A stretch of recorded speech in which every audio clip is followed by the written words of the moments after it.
thank you for coming today. I'm Chris Schaefer. I'm Dean of Libraries here.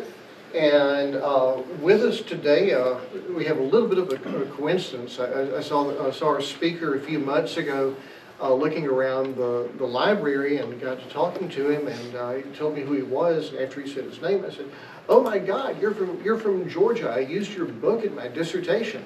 And there was some awkward hero worship. And but it is such a good book. And so I asked if he could come down and speak. With us today is Dr. Toby Graham, who got his bachelor's at James Madison, his master's library science degree, and doctorate in history from University of Alabama. His book is based on his dissertation. That is correct? That's right. Okay. A Right to Read, Segregation and Civil Rights in Alabama's Public Libraries, 1900 to 1965. He is the University Librarian and Associate Provost at the University of Georgia. Dr. Graham, thank you for joining us today. Thank you, Chris. Well, it's a tremendous pleasure to be here and really an honor. And you can imagine how I felt when I walked in the library to check it out, introduce myself to Dean Schaefer, and he knew who I was from a book that I'd written a long time ago. That did wonders for my self-esteem. But at any rate, it's really wonderful to be here. Although I went to an undergraduate institution at James Madison that is a conference rival of Troy, and went to for graduate school to another institution in the state, Troy University is my place in Alabama now because I am a Troy parent, and that supersedes everything else. So my son Patterson, who is unfortunately sequestered with COVID right now and can't be here, but he's yeah. Hi. Is he on the cross country team? He is on the cross country team. So funny, I know him. We're teammates. Is that right? What is your name? Lucy. Lucy, I know about you, Lucy. I got to watch you run in conference and other places, and so Patterson's he's a freshman, is having a great experience here, other than getting ill, and really appreciate all the camaraderie and the support that he's had from the cross country and the track team, and admire what y'all do. I mean, running up to 60 miles a week and also making the grades is a challenge, and really it's wonderful to be part of that, and we'll be following y'all for the rest of the season and traveling around, provided that Patterson can get well. So, at any rate, really glad to be here. Learn more about Troy all the time through our son Patterson. I also have with me our daughter Chloe. Chloe is a junior at the University of Georgia and is actually giving up part of her spring break to hang out with her dad, to come to another university to watch a talk about library history. So. I don't take that for granted, Chloe. I really do appreciate it. But anyway, I'm grateful to Dean Schaefer for the invitation, grateful to Stephanie White for helping to organize this, for Kirk Cernett, who we're going to be working with a little bit later today, for your hospitality. Okay, so at about 3:30 p.m. on September 15th, 1963, two African-American ministers, Reverend W.B. McLean and Reverend Quintus Reynolds, arrived at Anniston's Carnegie Library. As they approached the building, they were going to be the first two African-Americans to apply for a library card at this formerly segregated library. As they approached the building, a mob of angry whites emerged. They had been milling around in the sidewalks, had been sitting in parked cars. A white man grabbed Reverend McLean by the arm, wheeled him around, and demanded, "Where are you going?" McLean shook loose, and the man struck him. A group of about 10 came up and began beating these two ministers with sticks, with their fists. One produced a length of chain and beat Reverend Reynolds to the ground. The ministers gained their feet and they began to sprint to their car that was parked about a half a block to the east. But their car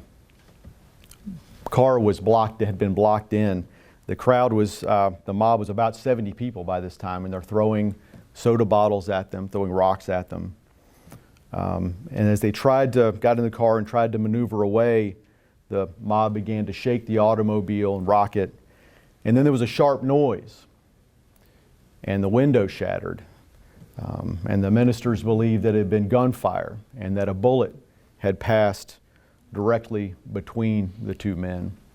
In the chaos that ensued, they got out of the car, they fled on foot, and a black taxi driver who had been driving by picked them up, carried them to the hospital, and according to the doctors who treated them, in addition to all of their abrasions and other injuries, Reverend Reynolds had been knifed twice. There was outrage in the black community in Anniston, and law and order briefly broke down in the city.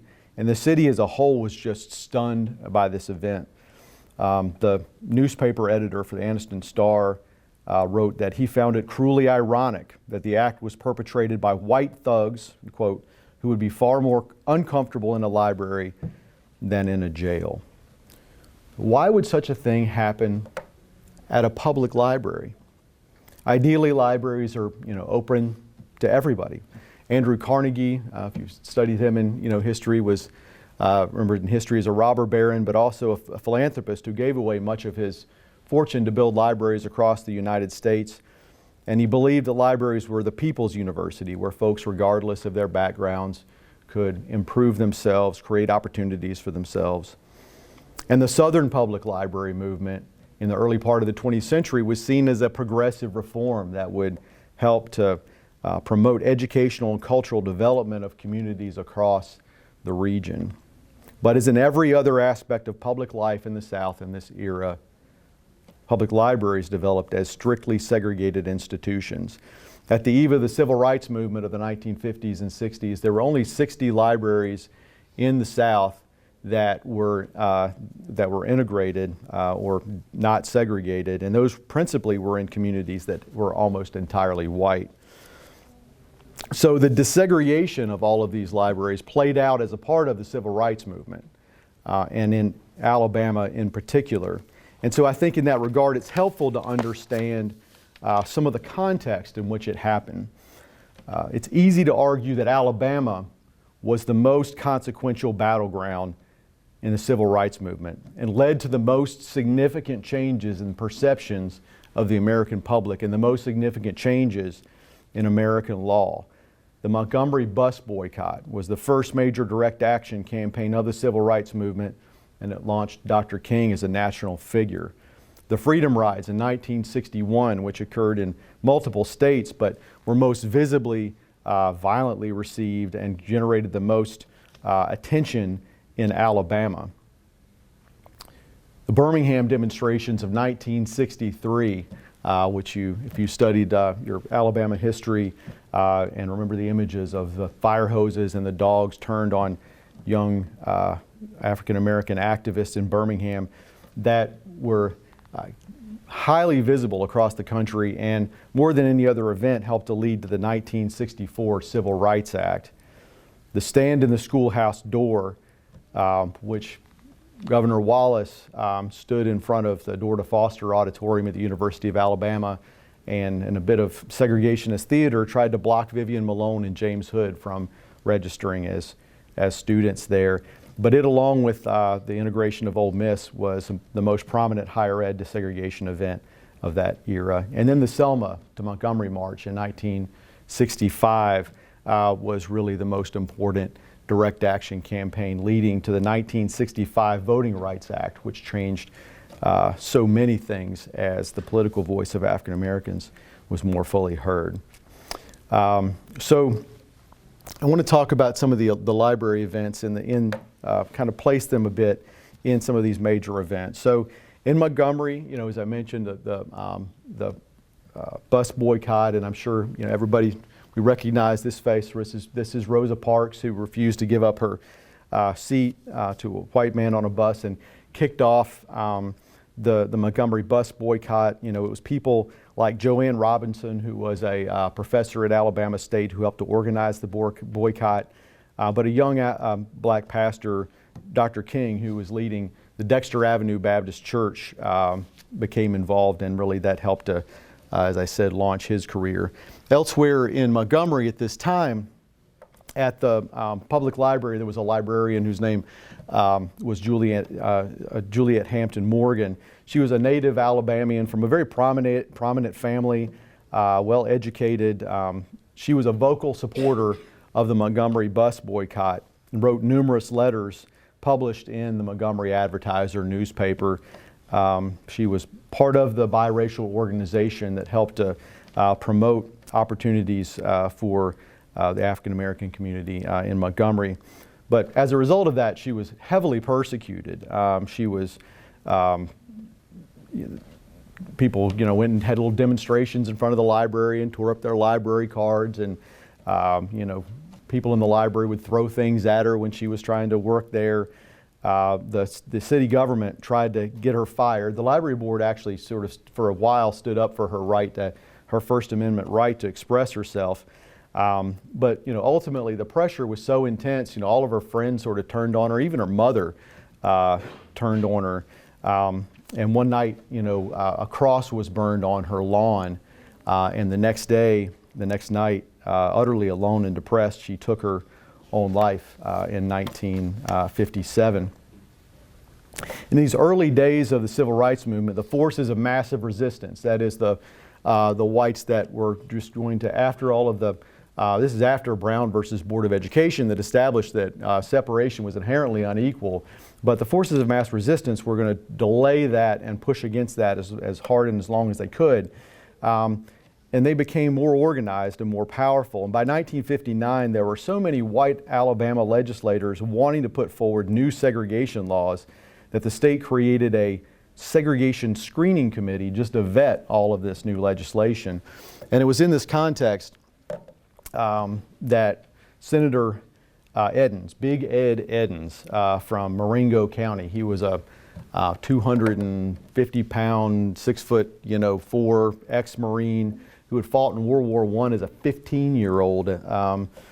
And he initially had been a supporter of libraries in Alabama, but became an arch segregationist and decided that one of the great villains was this woman, Emily Reed, who was the state librarian. Emily Reed I had the chance to meet many years ago. Big Ed Edens is huge. Emily Reed was about this big. And so, there were these showdowns between the two of them in Senate hearings, where he would call her out for having books in the state library that promoted race mixing and that were brainwashing children for communism, and tried to legislate her out of her job. So one of the books, the principal books that he raised the objection over was this. This was a children's book. It's called The Rabbit's Wedding. It was by Garth Williams. And Garth Williams had this story about this, two bunnies that played together in the field every day, and then they kind of fell in love and decided to get married. And Garth Williams wanted to differentiate between the two rabbits, and also just thought it was picturesque to see something light next to something dark, and so he decided to have one of them dark colored and one light. But Senator Edens and others sort of thought this was a subtle lesson in integration, in interracial marriage. And it was, it seemed even to people at the time, many of as sort of silly, and it took on there was a national impact. There was coverage in the national press and even in the international press. And, they would be like, well, Senator Edens' shirt is white and his tie is black, so certainly he must be subtly, promoting integration and sort of making a fool out of him a bit. And so it really turned out poorly for both of them. I mean, he looked foolish. Ms. Reed, although she, ultimately prevailed, she, stood against the forces of censorship, and was able to keep her job, ultimately left Alabama, pretty distraught. I mean, she really had ambitions for what she wanted to do in this state, and this whole episode had prevented that from happening, and received essentially no support from other librarians in the state or from the National Association.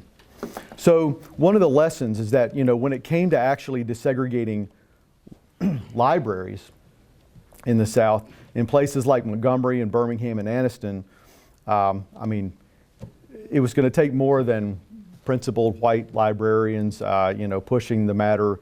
There was a whole, body of African American librarians working in segregated branches across the state as well.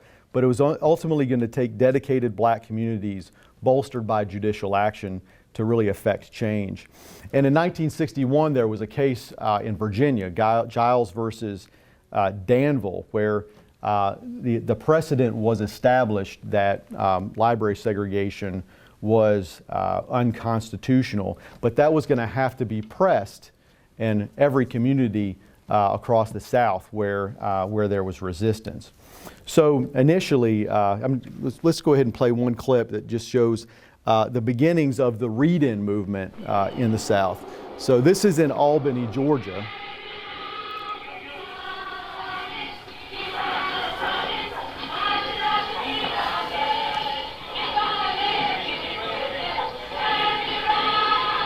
So these are young people in Albany who they tried to stage a sit-in in the library, but were barred from at the door. And so they staged a sit-in on the steps of the library.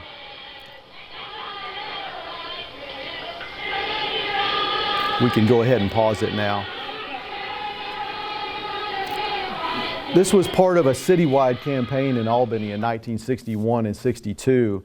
You hear the freedom singing that's going on. One of the things about the Albany movement, it was one of the first places where freedom singing became a really important part of civil rights action. And they're singing, "Ain't gonna let Chief Pritchett turn me around." Laurie Pritchett was the police chief in Albany at that time. So events like this started to play out in other places across the South. And initially, the first city, it's a major city in Alabama to desegregate its library, was Mobile. And in 1961, there was a group of civic leaders, black civic leaders, the Citizens Committee, that began pushing for desegregation. Mobile prided itself in being a little bit more accommodating of biracial cooperation than some of the other cities in Alabama. And it really wanted to avoid scenes like the one we just saw or what would happen later in some of the cities in Alabama. And over 2 days in November of 1961, about 24 young people staged read-ins at the public library in Mobile. Black teachers started telling their students that the library was now open for them to go to. And so this made the librarian there, the library director there, and the library board kind of nervous, because now they were going to have a whole lot of people come into the building. And so they developed this extremely convoluted protocol for how African Americans could kind of sort of be served at the main library. But they left open to the library director the latitude to, if it was going to cause undue hardship or delay, that he could allow direct use of the public library. Well, Gunnar Jensen, who was the library, apparently thought that all library segregation constituted undue hardship and delay. And so over time, he used that latitude to provide full access to African Americans in Mobile. At the time, I thought Gunnar Jensen was not being sort of strong or direct enough, but after 10 years as a library administrator, now I come to more fully appreciate his finessing of that situation to sort of bring about desegregation both in a peaceful way and one that had a productive outcome for Mobile. But back in Montgomery, things were getting a lot worse. So this is the Mobile Public Library. The Freedom Rides started in 1961. The most prominent and infamous of them was a series of rides that, first of all, there was a bus that entered Alabama. By the time it got to Anniston, it had attracted a lot of violent attention, from the Klan. And this particular bus was firebombed while on the highway outside of Anniston. A second bus left from Anniston and went to Birmingham, and Bull Connor's police left the Klan for 15 minutes of uninterrupted time to attacked the civil rights activists who were in Birmingham. And then a third group, another group, this time from the Student Nonviolent Coordinating Committee, the previous had been from CORE, the Congress for Racial Equality. These SNCC students came down and picked up where the CORE students had left off and rode from Birmingham to Montgomery. And once again, you know, they initially had state troopers escorting the bus to Montgomery, but once they got to the city limits, they peeled off and there were no city police to assist. And that group also was savaged at the bus station. Among them was John Lewis, who would later, you know, be prominent in the Selma March. He was an Alabamian, but a longtime member of Congress from Georgia. Later in his career, there was a United States Attorney, Assistant Attorney General who was there, Nicholas Katzenbach, who would actually was the one who faced down George Wallace in the stand in the schoolhouse door, and he also was beaten and shoved under a car unconscious. It was a terrible scene.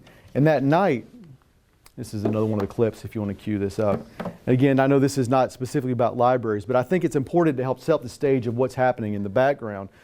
There was, they gathered, the local community gathered with the Freedom Riders at the First Baptist Church in Montgomery, and there was a mob surrounding the church trying to get in, turning over cars and burning them, and only a thin line of U.S. Marshals who were on the outside firing tear gas and trying to keep the mob from entering the church. And inside the church, this is what's happening.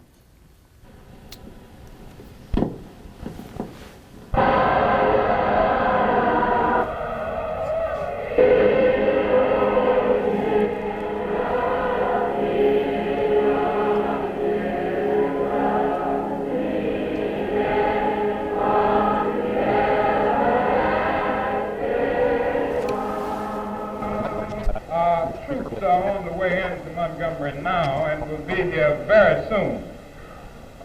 They have requested that all of us stay in here for the time being, that nobody will leave. And may I make another personal request on behalf of, I think, all of us, that we must be sure that we adhere absolutely to nonviolence. Yeah. Now, it's very easy for us to get angry and bitter and even violent in a moment like this, but I think this is a testing point. Now, we had to go out a few minutes ago and counsel with some of our own people who were getting to the point of returning violence. And we don't want to do that. We can't do that. We have won the moral victory.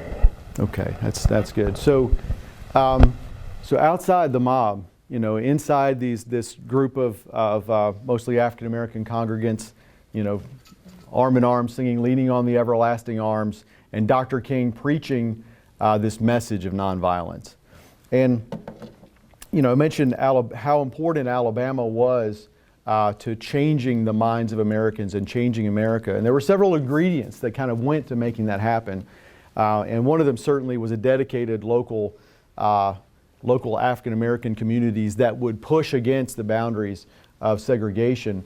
But another was the philosophy of nonviolence that allowed the civil rights, the forces of the civil rights movement to always occupy the moral high ground. We've won the moral victory, and juxtapose that against the violent reaction that was being seen outside. So then another piece of that we're going to see as we go on, and certainly happened in Anniston, is then the adversaries within the context of the state that would openly react violently in response, and then a media that would capture all of this, as we've seen, and then help the country understand what was happening. And it may have, be that racial discrimination was very much a national phenomenon, but it was on full display in a way that helped to change people's minds in Alabama. So moving on to back to the library story. So in the wake of all of these events, the local community is pushing against pushing against racial segregation in all of the accommodations in the city of Montgomery. And Montgomery, the city, was pretty dead set for the latter part of the 1950s and into the 1960s in avoiding segregation of any of their educational, cultural, or recreational facilities. In fact, they had closed all of the parks and filled in the swimming pool with cement to avoid desegregating them based on a court order. And so in 1962, an 18-year-old Robert L. Cobb led 5 other youths in a sit-in in Montgomery. And when they were refused service, they filed suit in federal court. They were going to win because the Giles case had already created that precedent. And there's another really important ingredient in Alabama that comes into play here, and that is that there was a federal judge in Alabama, Frank Johnson, who was from Walker County, Alabama, who would uphold strongly the federal decisions around desegregation. And so he enjoined or prohibited the city library from desegregating and from segregating. And so there was a debate in the city: do we close the library or do we keep it open and desegregate it? And ultimately, cooler heads prevailed on that, but the scheme they came up with was one of vertical integration. So we're all enjoying our nice furniture here in the library and able to sit down. The idea was they were going to take all of the furniture out of the library so that blacks and whites could come into the building and use it together, but they couldn't sit down together. And so cameras rolled in local news as all of the furniture was pulled out of the library in Montgomery. This is the Montgomery Public Library here.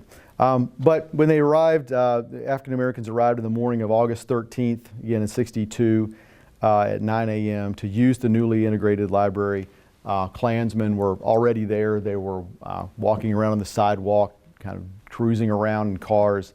The FBI was there to sort of keep an eye on things, but not really enough of them to really prevent any kind of a violent reaction. But then the city police did come and make sure that order was preserved. And so Robert Cobb, who had filed the suit and led the sit-in, he arrived a little bit later in the day, and he went to check out his first book from the Montgomery Public Library, and that book was William Shakespeare's Much Ado About Nothing.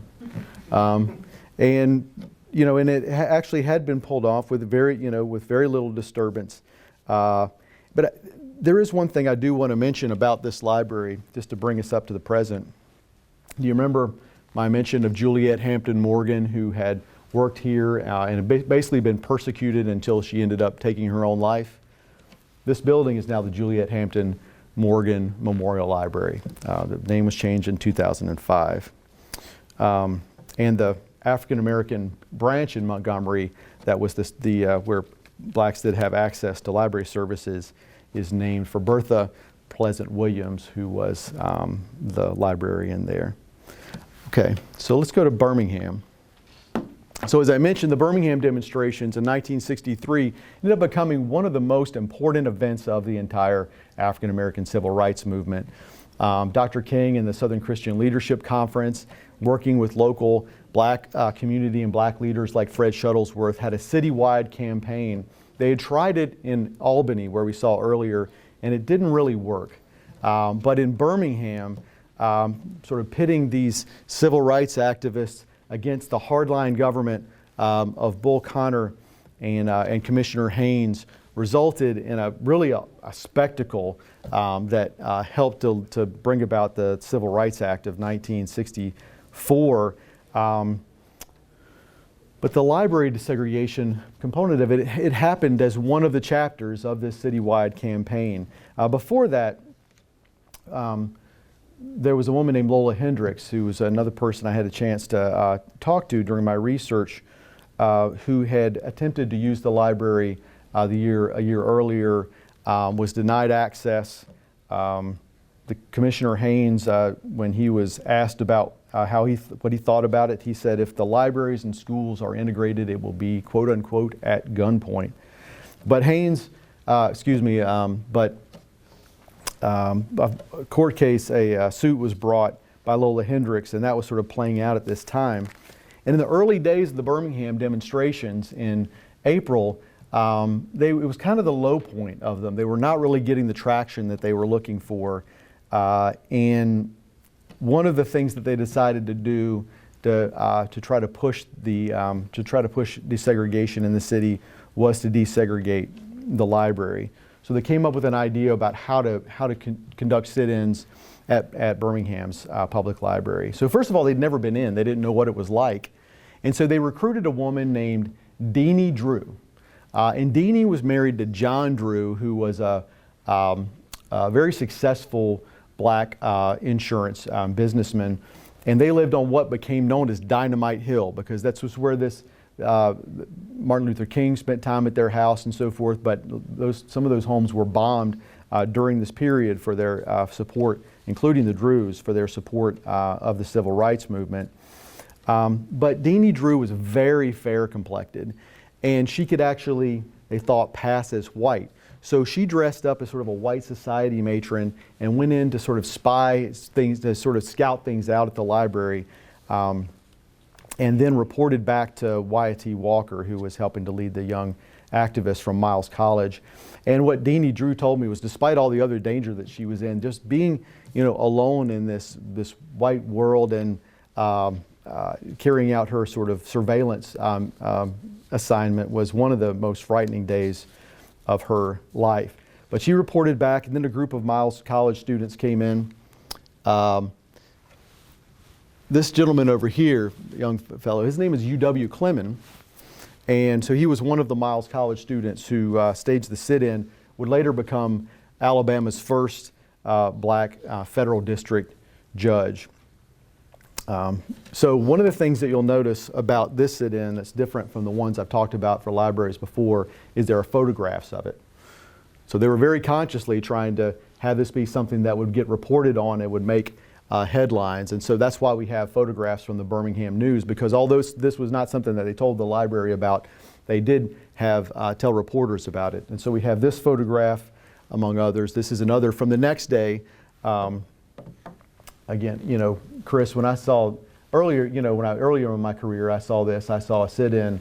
Now, after years of working in a library, I think this is a really well-staffed service point. With all but at any rate, so the read-in plays out in Birmingham, and so it puts the library director, a man named Fant Thornley, kind of in a difficult position. He knows that he's going to lose the court case around this. He also knows that he works for a government, the Bull Connor government, that is hardline segregationist. But one of the things that was happening in the background was actually that Bull Connor's government had been voted out of office. So there was an election, and a more moderate government by Albert Boutwell had been elected, but the election was contested. So for a while, there were two governments trying to do the business of the city of Birmingham, both claiming to be the rightful ones. And so it also goes to show you how close they actually came to not having some of the incidents that I showed pictured before with the hoses and the dogs. There had been a more moderate government in place at the time. But at any rate, perhaps the library director sort of also saw the writing on the wall in regard to the Boutwell government taking over. But ultimately, he went to the library board, and he was going to try to do, it seems like, something similar to what the Mobile director had done. He basically said, I did provide them some level of service, and so I want the board to endorse my actions. And so what the board did instead was they decided to fully desegregate all of the libraries in the Birmingham system. And once that happened, use of not just the main library, but all the branches quickly became desegregated with lots of use by the African American community.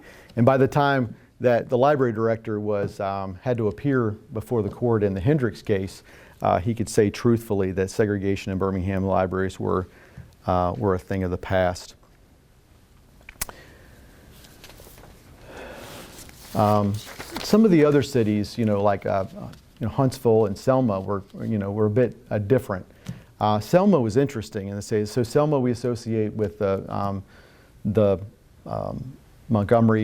Selma to Montgomery March in '65. It was a terribly violent event, and the Sheriff Jim Clark, who sort of led the posse of whites who sort of drove the civil rights marchers back across Edmund Pettus Bridge and the state police and so forth. It was just a very dangerous situation.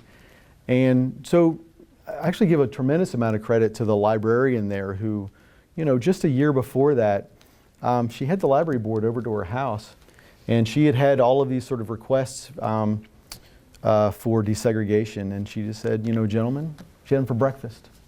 She said, gentlemen, I don't believe I can open the library on Monday if y'all don't let me desegregate it. And, they did. And so there were some places in the state where this happened in a much more sort of a low-key way, often because cities we wanted to avoid the kinds of conflict, the kinds of bad press. Maybe, they genuinely thought it was the right thing to do, we can hope. And in others, it was very much caught up in essentially a domino theory around segregation in the South, that giving up in any one type of an institution was going to result in a collapse of the system of segregation in all the others, and they pushed back hard against that. So just to close, I want to just say one more thing about Anniston. So I opened the talk talking about that really awful event that happened on the steps of the Carnegie Library in Anniston. And that was in September 15th, 1963. And I think that would have been an event that would have created a lot of national attention and would have been one of the things that brought the question of library segregation into really sharp focus for the country.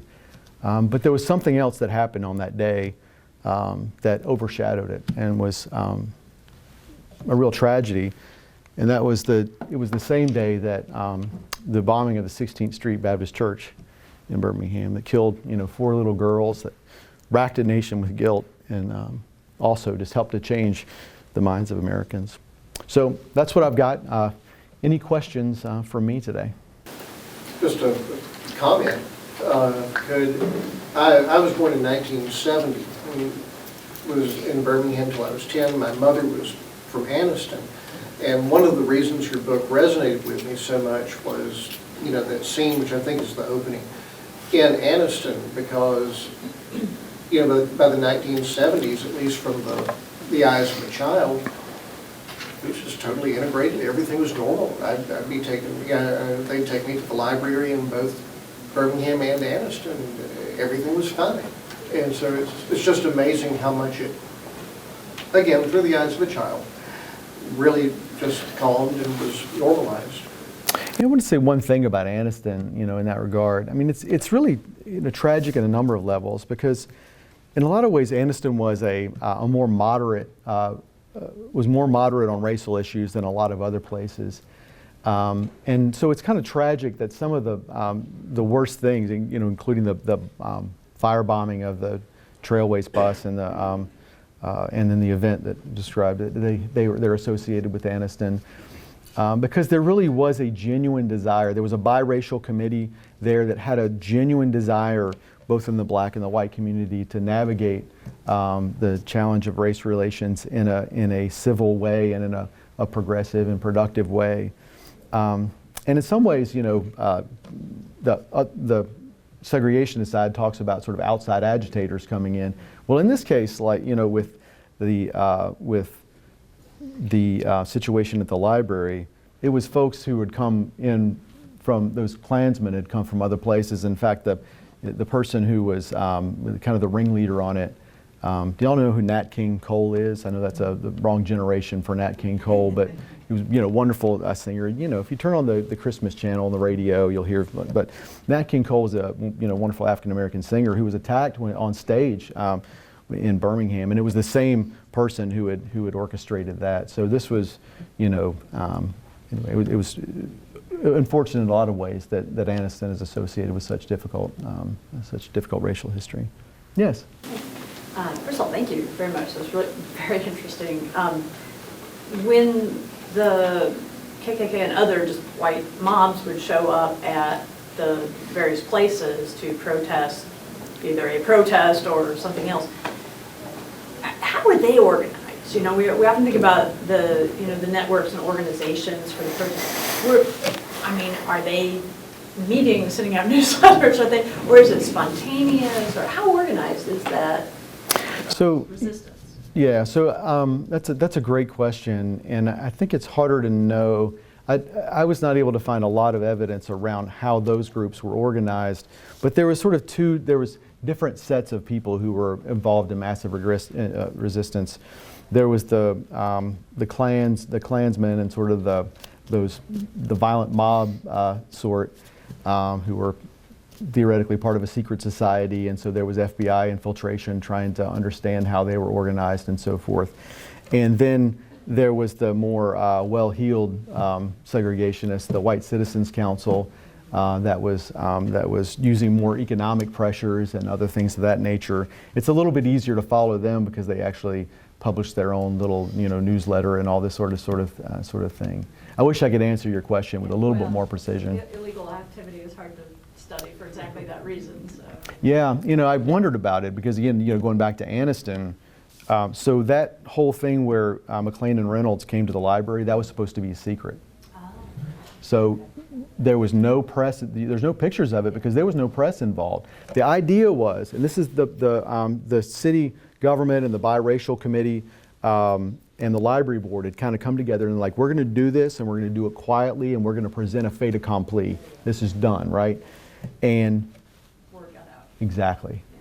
So how did word get out and to whom is a question that I was not able to answer. It's interesting that say different community strategies for the sense that it's going to happen. So let's find a way and how different they are. Yeah, that's right. The context is everything in so many things, and I think it's absolutely true in Alabama's communities and all across the South and across the country and how they dealt with some of these issues. Yes? I'm wondering if you can draw some parallels between desegregation era and maybe censorship battles that happen today. I don't know if you're aware of the story of the Prattville Public Library and what it had gone through last year, where there was an effort on the part of both the city and I think some of the board members to restrict or even take off shelves LGBTQ books and materials. And I'm wondering, do you see any of the same strategies of resistance, but also the same strategies of limiting access to books that are going on today? So that's yeah. Thank you for that question. It's a very timely one. So when I watch some of those things play out, excuse me, I'm gonna get a drink of water. I will say they do remind me of some of what we studied in the 60s, and I'll go back to the Emily Reed, Ed Edens, that conflict. Nobody won that, I mean, what do we gain by picking on librarians who were just trying to do the right thing for their communities? I think if the hope is to sort of political points, I'm just not sure it's really that effective at that. And it is, I would say, heartening to see not just librarians but readers and others who, when these things come up, their voices, get heard, and they demonstrate to society, I think, the value and the importance of what libraries do. But I think it's unfortunate when we sort of ascribe motives and perceived damage, that libraries and librarians do that just isn't real.